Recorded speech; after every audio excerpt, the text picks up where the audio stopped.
حاضرین کرام السلام علیکم۔ آج مجھے آپ سبھی سے آپس کی باتیں کرنا ہے۔ گل بات میں جن مسائل کا ذکر ہوگا انہی مسائل کی بجائے آسان سے الفاظ میں دکھوں، جان لیوا غموں یا المیوں کی داستان کہہ لیجیے۔ مخصوص مفادات کے حامل محدود چند افراد پر مشتمل طبقے نے معاشرے سے اس کی رعنائیاں چھین لی ہیں۔ کہے ناپید اور مسکراہٹیں نایاب ہو چکی ہیں۔ حالات کی تفصیل تو ہر چہرے پہ عیاں ہوتی ہے۔ اپنے اپنے گھر کی خبر لیجئے، بجلی کا بل، پانی کا بل، سوئی گیس کا بل کل کی بات ہے، چلیے 4-5 برس قبل کہہ لیں، اب تو بجلی کے بلوں نے عوام کی نیندیں حرام کر دی ہیں۔ ایک تو برقی رو کی لرزہ براندان کر دینے والی ہوش ربا قیمتیں، اور اوپر سے صاحبان اختیار کی عیش و نشاط اور دیگر لوازمات کے لیے ایسے نام سے ٹیکسوں کی رقوم جنہیں کسی بھی مہذب معاشرے میں واجب قرار نہیں دیا جاتا، اور اس پر ترا یہ کہ بلوں پر سرچارج کی سزا، اوپر سے یہ ترانے کہ ہم بہتری کی طرف جا رہے ہیں۔ بے بسی اور بے چارگی میں گونگ زبانوں کو جنبش گویائی مل گئی ہے۔ خدا نے اپنے بندوں کو سہارا دیا ہے۔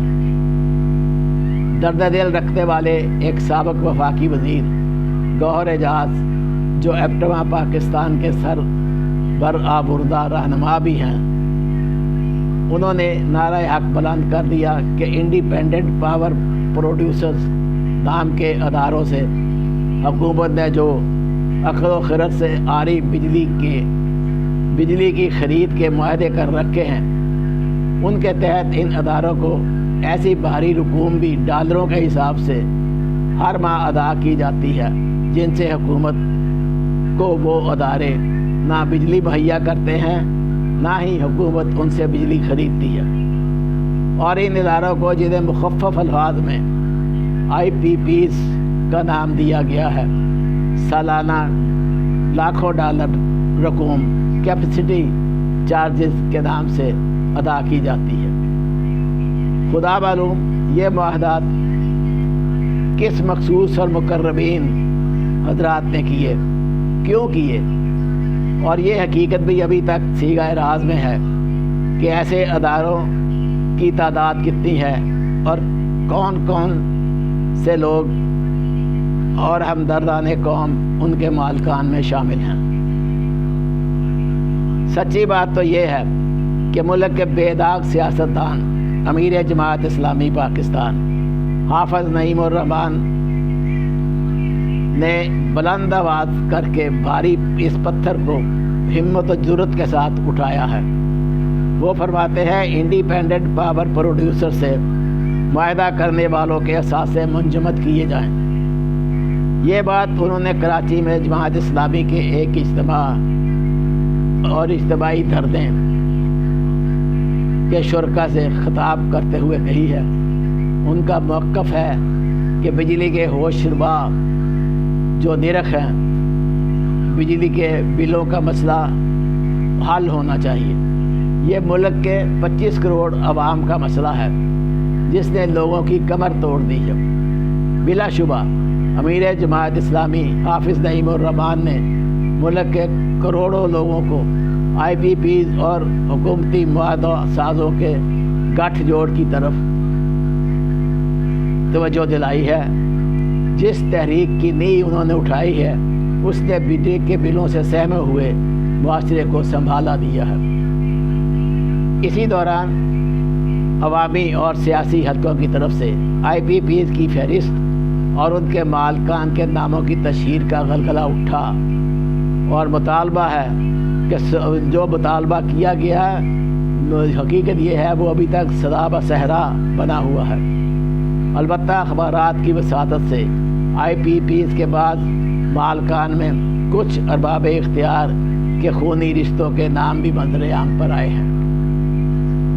یہ حقیقت کوئی ڈھکی چھپی نہیں رہی کہ 1 اگست 2024 کو جناب گوہر اعجاز اور پاکستان کے 40 چیمبرز کے صدور نے اسلام آباد میں ایوان صدر میں صدر مملکت جناب آصف علی زرداری سے اسی حوالے سے تفصیلی ملاقات کی تھی اور صنعتوں اور ملکی مفاد کے لیے IPPs معاہدوں پر نظر ثانی کے لیے انہیں اپنا کردار ادا کرنے کا مطالبہ کیا تھا۔ انہوں نے واضح طور پر صدر مملکت کو بتایا تھا کہ گزشتہ برس 90 IPPs جن میں 52 IPPs حکومت کی ملکیت ہیں 1198 روپے کی بجلی خریدی گئی ان سے، جبکہ کیپیسٹی چارجز کی مد میں 3127 ارب روپے کی ادائیگی کی گئی۔ اس سے قطع نظر کہ بیشتر IPPs بجلی سے ان سے بجلی خریدی ہی نہیں گئی۔ بہرحال اس راز سے ابھی پردہ اٹھنا باقی ہے کہ IPPs نے جو بجلی نہ بنائی، حکومت نے نہ خریدی، اسے کیپیسٹی چارجز کے نام سے اب تک کتنے اربوں روپے حکومت کی طرف سے ان اداروں کو ادا کیے گئے۔ برسوں سے جن IPPs سے بجلی حاصل کیے بغیر کروڑوں ڈالر دیے جا رہے ہیں اور دیے گئے ہیں، ان کے نام کیا ہیں اور اس گناؤنے کام میں جو لوگ شامل رہے بلا تاخیر ان کے نام منظر عام پر بھی آنے چاہیے۔ ضرورت اس بات کی ہے کہ ارباب حکومت کے مصلحت آمیز لوگوں اور ان کی پالیسیوں کے پیش نظر ملک کی کشتی کے حقیقی ناخداؤں کو اس معاملے میں اپنا کردار ادا کرنے میں تاخیر نہیں کرنی چاہیے۔ ارباب اختیار مصلحت کیش